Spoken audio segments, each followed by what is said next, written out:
Did you grow up using a rotary phone and paper maps, but now you can't imagine life without a smartphone? If you were born between 1977 and 1985, you're not quite Gen X, and you're not quite a millennial. You're a Xennial. We are a micro-generation that lived through one of the weirdest transitions in human history. I remember the exact yellowing cassette my older sister used to call the slow tape. The A-side was for crying, the B-side for sneaking out.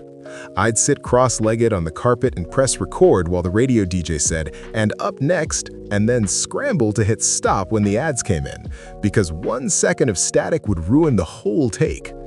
Once I left the tape in the player and fell asleep. The spool chewed halfway through a chorus and the tape snapped. We taped it back together with clear scotch, and every time you hit the second verse, the voice would warble like a haunted robot. Researchers actually have a fancy term for us. They call it generational fuzziness. Basically, it means we don't fit into a neat little box. We have the grit of Gen X, but the tech savviness of millennials. We're the bridge between the analog world and the digital one.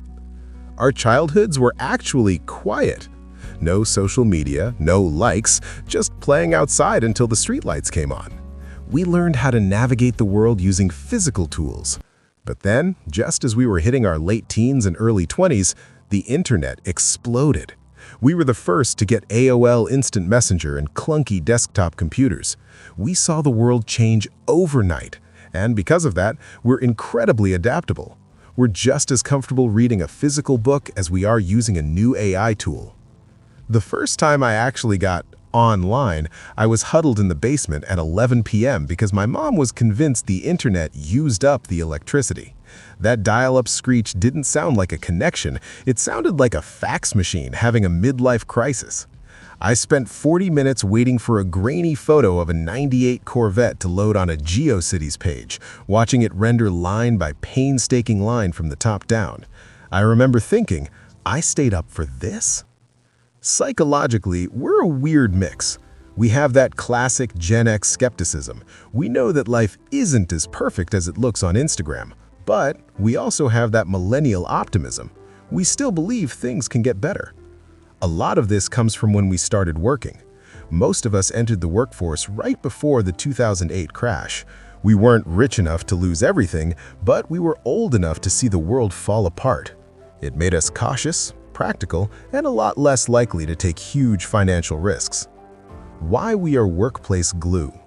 In the office, Xennials are basically translators.